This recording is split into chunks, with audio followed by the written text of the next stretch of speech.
Joshua chapter 7. But the Israelites were unfaithful in regard to the devoted things. Achan son of Carmi the son of Zimri, the son of Zerah of the tribe of Judah, took some of them. So the Lord's anger burned against Israel.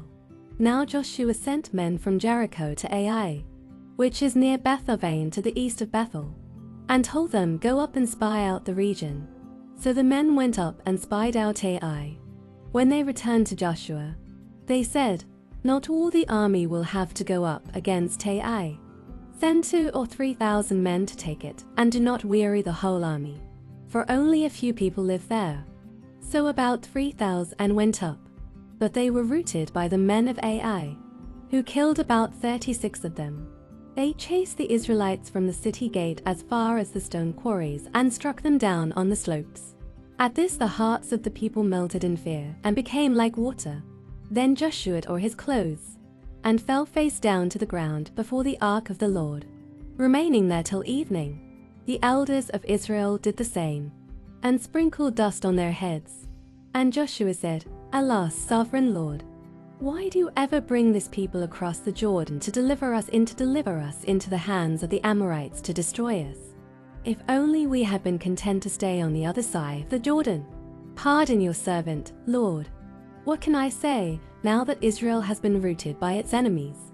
The Canaanites and the other people of the country will hear about this, and they will surround us and wipe out our name from the earth. What then will you do for your own great name?" The Lord said to Joshua, "Stand up. What are you doing down on your face? Israel has sinned. They have violated my covenant, which I commanded them to keep. They have taken some of the devoted things.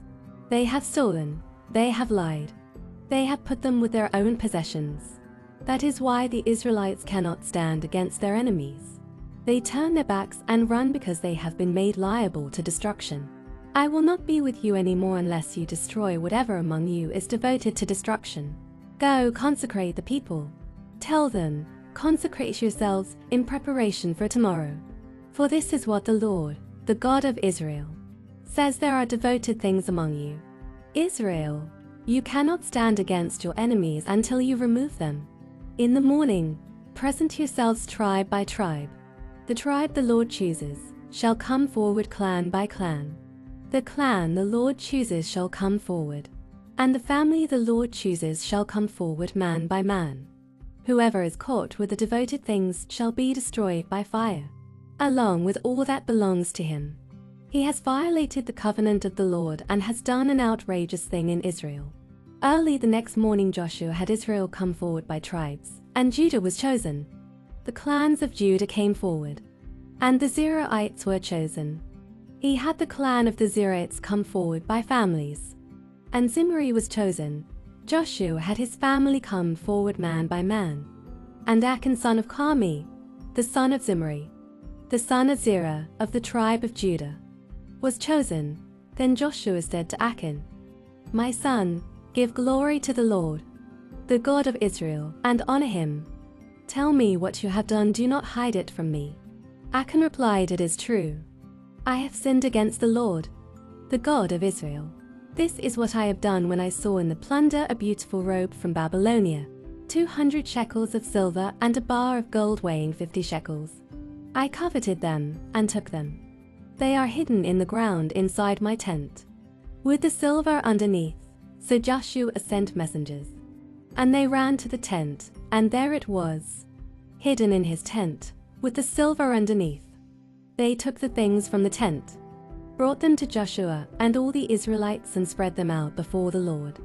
Then Joshua, together with all Israel, took Achan son of Zerah the silver, the robe, the gold bar, his sons and daughters, his cattle, donkeys and sheep, his tents and all that he had, to the valley of Acre. Joshua said, "Why have you brought this trouble on us?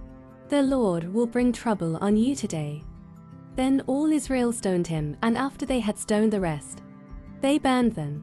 Over Achan they heaped up a large pile of rocks, which remains to this day. Then the Lord turned from his fierce anger. Therefore that place has been called the Valley of Acre ever since. Joshua chapter 8. Then the Lord said to Joshua, Do not be afraid, do not be discouraged. Take the whole army with you, and go up and attack Ai, for I have delivered into your hands the king of Ai, his people, his city and his land. You shall do to Ai, its king, as you did to Jericho and its king, except that you may carry off their plunder and livestock for yourselves. Set an ambush behind the city. So Joshua and the whole army moved out to attack Ai. He chose 30,000 of his best fighting men and sent them out at night with these orders: listen carefully. You are to set an ambush behind the city. Don't go very far from it. All of you be on the alert. I and all those with me will advance on the city. And when the men come out against us, as they did before, we will flee from them. They will pursue us until we have lured them away from the city. For they will say, they are running away from us as they did before. So when we flee from them, you are to rise up from ambush and take the city. The Lord your God will give it into your hand. When you have taken the city, set it on fire. Do what the Lord has commanded. See to it you have my orders. Then Joshua sent them off. And they went to the place of ambush and lay in wait between Bethel and the Ai, to the west of Ai. But Joshua spent that night with the people. Early the next morning Joshua mustered his army, and he, the leaders of Israel, marched before them to Ai. The entire force that was with him marched up and approached the city and arrived in front of it. They set up camp north of Ai, with the valley between them and the city. Joshua had taken about 5,000 men and set them in ambush between Bethel and Ai, to the west of the city. So the soldiers took up their positions with the main camp to the north of the city and the ambush to the west of it. That night Joshua went into the valley. When the king of Ai saw this, he and all the men of the city hurried out early in the morning to meet Israel in battle at a certain place overlooking the Arabah. But he did not know that an ambush had been set against him behind the city. Joshua and all Israel let themselves be driven back before them, and they fled toward the wilderness. All the men of Ai were called to pursue them, and they pursued Joshua and were lured away from the city. Not a man remained in Ai or Bethel who did not go after Israel. They left the city open and went in pursuit of Israel. Then the Lord said to Joshua, hold out toward Ai the javelin that is in your hand, for into your hand I will deliver the city. So Joshua held out toward the city the javelin that was in his hand. As soon as he did this, the men in the ambush rose quickly from their position and rushed forward. They entered the city and captured it and quickly set it on fire. The men of Ai looked back and saw the smoke of the city rising up into the sky, but they had no chance to escape in any direction. The Israelites who had been fleeing toward the wilderness had turned back against their pursuers. For when Joshua and all Israel saw that the ambush had taken the city and that smoke was going up from it, they turned around and attacked the men of Ai. Those in the ambush also came out of the city against them, so that they were caught in the middle, with Israelites on both sides. Israel cut them down, leaving them neither survivors nor fugitives. But they took the king of Ai alive and brought him to Joshua. When Israel had finished killing all the men of Ai in the fields and in the wilderness where they had chased them, and when every one of them had been put to the sword, all the Israelites returned to Ai and killed those who were in it. 12,000 men and women fell that day, all the people of Ai. For Joshua did not draw back the hand that held out his javelin until he had destroyed all who lived in Ai.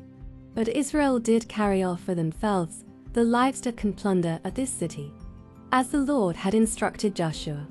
So Joshua burned Ai and made it a permanent heap of ruins, a desolate place to this day. He impaled the body of the king of Ai on a pole and left it there until evening. At sunset, Joshua ordered them to take the body from the pole and throw it down at the entrance of the city gate. And they raised a large pile of rocks over it, which remains to this day.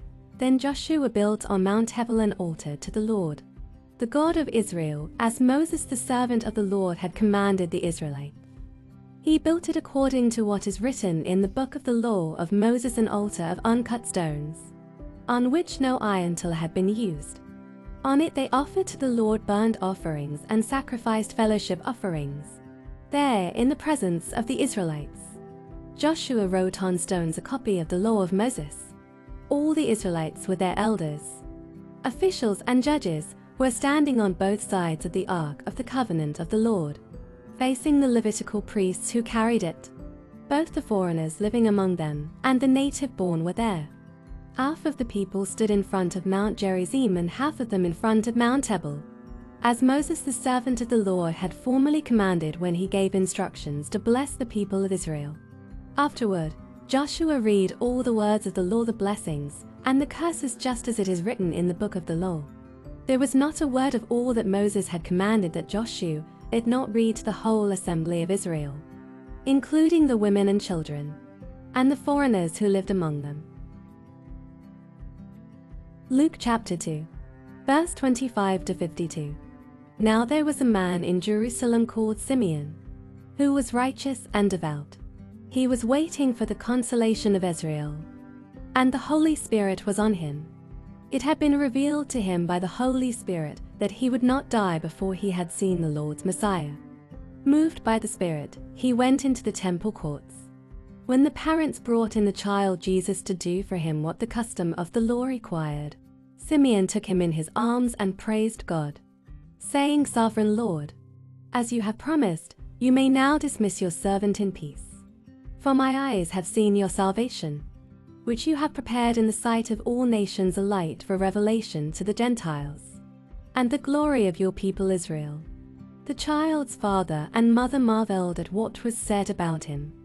Then Simeon blessed them and said to Mary, his mother, "This child is destined to cause the falling and rising of many in Israel, and to be a sign that will be spoken against, so that the thoughts of many hearts will be revealed, and a sword will pierce your own soul too." There was also a prophet, Anna, the daughter of Penuel, of the tribe of Asher. She was very old. She had lived with her husband 7 years after her marriage, and then was a widow until she was 84. She never left the temple, but worshipped night and day, fasting and praying. Coming up to them at that very moment, she gave thanks to God and spoke about the child to all who were looking forward to the redemption of Jerusalem. When Joseph and Mary had done everything required by the law of the Lord, they returned to Galilee, to their own town of Nazareth. And the child grew and became strong.